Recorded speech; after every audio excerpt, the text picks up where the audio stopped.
Assalamualaikum warahmatullahi wabarakatuh. Perkenalkan, nama saya Selvia Salsadela. Saya dari jurusan Komputerisasi Akuntansi dengan NIM 212302006. Di sini saya mengambil kasus tentang buruh anak dan kerja paksa di pabrik coklat Ghana dan Pantai Gading. Yang ke-1 ada fakta. Fakta yang pertama yaitu Ghana dan Pantai Gading penghasil biji coklat terbanyak. Ghana dan Pantai Gading adalah dua negara terbesar penghasil biji coklat. Kedua negara tersebut merupakan penghasil kakao terbesar di dunia. Ghana bersama Pantai Gading memproduksi hampir 60% total produksi kakao di dunia. Ghana bisa memproduksi lebih dari 883.000 ton kakao per tahun berdasarkan data tahun 2020. Selama periode yang sama, produksi kakao di Pantai Gading dan Ghana meningkat 62%. Pada gambar di atas kanan saya, ada data tentang produksi biji kakao terbanyak di dunia. Yang pertama ada Pantai Gading dan yang kedua ada Ghana. Fakta yang kedua yaitu mempekerjakan anak di bawah umur. Ada sekitar 1,6 juta anak di Pantai Gading dan Ghana dipekerjakan di pertanian kakao. Banyak kegiatan berbahaya yang dilakukan anak-anak di perkebunan kakao, mulai dari panen kakao, menumpuk atau mengumpulkan kakao, penyemprotan pestisida dan pupuk, dan yang terakhir, penanganan alat berbahaya dan membawa beban berat. Di sektor kakao saja, 50,6% atau sekitar 414.778.000 anak-anak terluka dari kegiatan berbahaya ini. Fakta yang ketiga yaitu keadaan ekonomi yang sulit. Pendapatan dari industri kakao untuk petani kakao kecil tidak stabil karena ketika harga pasar kakao rendah, harga yang dibayarkan ke setiap mata rantai dalam industri menurun. Hal itu membawa pengaruh negatif kepada para petani kakao. Salah satu cara yang digunakan petani kakao adalah dengan meminimalkan biaya untuk tenaga kerja, di mana mereka mencari cara untuk memotongkan biaya kerugian sewa lahan dan kebutuhan tanaman kakao dengan menggunakan tenaga kerja murah dengan mempekerjakan anak-anak. Fakta yang keempat yaitu perdagangan manusia. Perdagangan anak di daerah perbatasan Pantai Gading juga menjadi sebuah masalah, di mana anak laki-laki diperdagangkan untuk tenaga kerja pertanian, terutama industri kakao dan sektor jasa, sedangkan anak-anak perempuan diperdagangkan dalam pekerjaan rumah tangga dan eksploitasi seksual komersial. Anak-anak tersebut diculik, direkrut secara paksa dan ditawari bekerja oleh agen profesional yang memperdagangkan anak. Di atas kanan saya ada gambar dan grafik tentang perkembangan kasus perdagangan dan eksploitasi anak pada tahun 2016 sampai 2021. Pada tahun 2016 sampai 2020 mengalami penurunan, tetapi pada tahun 2021 kembali mengalami penaikan. Fakta yang kelima yaitu kemiskinan yang menyebabkan banyaknya keluarga menjual anaknya untuk bekerja demi kelangsungan hidup. Anak-anak yang merupakan tenaga kerja bagi keluarganya, misalnya anak petani atau kerabat terdekat dengan petani yang tinggal di pertanian. Anak-anak tersebut dipekerjakan untuk menghidupi dirinya sendiri dan membantu kondisi ekonomi keluarganya. Pekerja anak yang dijadikan tenaga kerja oleh keluarga lain atau memiliki kekerabatan dengan petani kakao. Orang tua di sana mengirimkan anak-anaknya untuk menjadi tenaga kerja bagi keluarga lain atau kerabat petani kakao. Kemiskinan merupakan alasan utama bahwa orang tua di sana membiarkan anak-anak mereka untuk bekerja, dukungan dari keluarga, dan juga untuk menciptakan kehidupan yang lebih baik. Meskipun anak-anak mereka berakhir di industri kakao dan hanya mendapat penderitaan. Yang kedua ada permasalahan. Coklat merupakan makanan yang punya daya tarik karena rasa manis dan aromanya. Namun, karena harga beli biji kakao yang sangat murah dan para petani ingin meraup keuntungan yang besar, hal ini menciptakan kisah pahit di baliknya. Masalah besar bagi petani adalah rendahnya harga kakao yang diambil di pasar dunia. Pohon kakao membutuhkan waktu bertahun-tahun untuk menghasilkan buah yang baik, sehingga petani tidak bisa begitu saja menanam tanaman lain saat harga turun.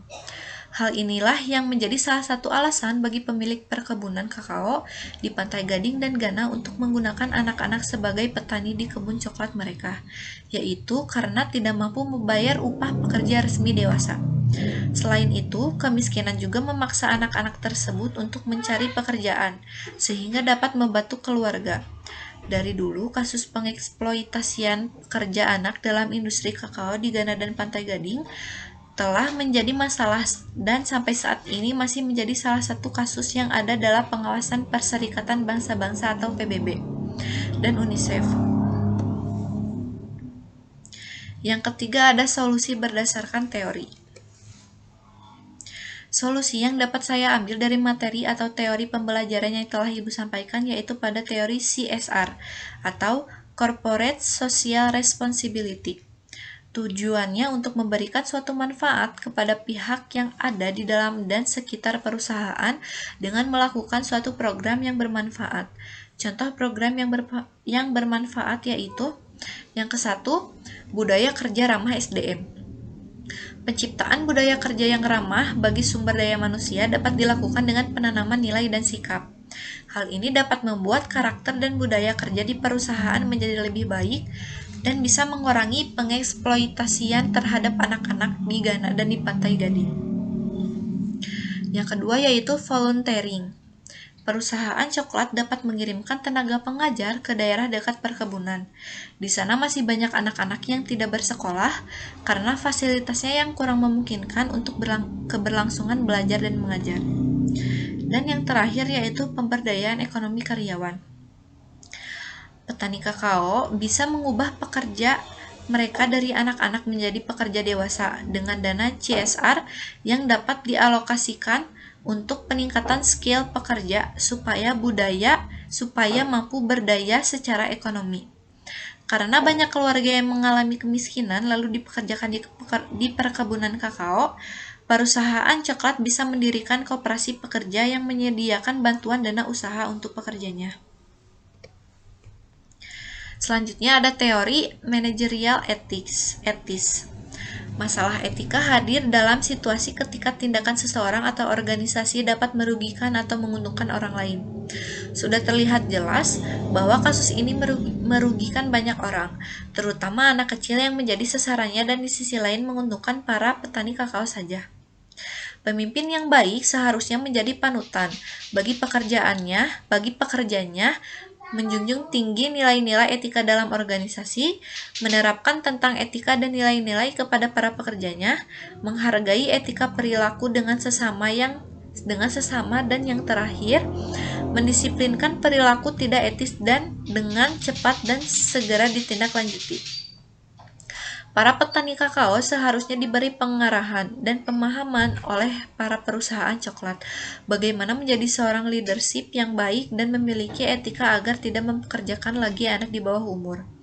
Selain itu, para petani juga diberitahu untuk tidak menerapkan target lagi, tetapi lebih fokus pada peningkatan hasil dan kualitas produk agar dibayar tinggi oleh perusahaan coklat sehingga bisa mempekerjakan orang dewasa. Keempat ada rekomendasi. Rekomendasi yang pertama, perusahaan coklat memiliki kekuatan untuk mengakhiri pekerja anak dan kerja paksa dengan membayar petani kakao dengan upah yang layak untuk produk mereka. Industri coklat pun bisa untuk mengembangkan dan mendukung program keuangan untuk menyelamatkan dan merehabilitasi anak-anak yang dijual ke perkebunan kakao. Rekomendasi yang kedua, salah satu solusi untuk praktik perburuhan yang adil adalah agar petani menjadi bagian dari koperasi pertanian. Koperasi membayar petani dengan harga yang wajar untuk kakao sehingga petani memiliki cukup uang untuk membeli makanan, pakaian, biaya sekolah, dan juga memberi upah pekerja. Dan rekomendasi yang ketiga, prinsip utama perdagangan yang adil adalah bahwa petani menerima harga yang adil juga.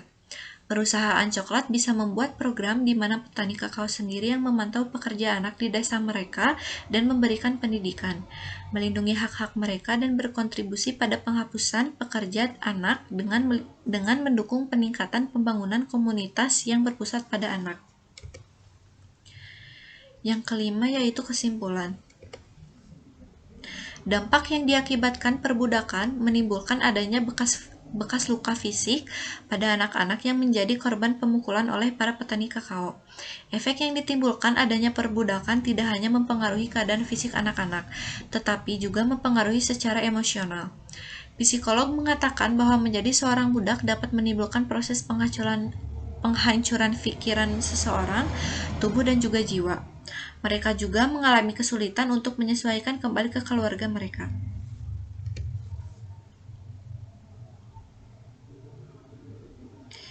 Sekian presentasi dari saya.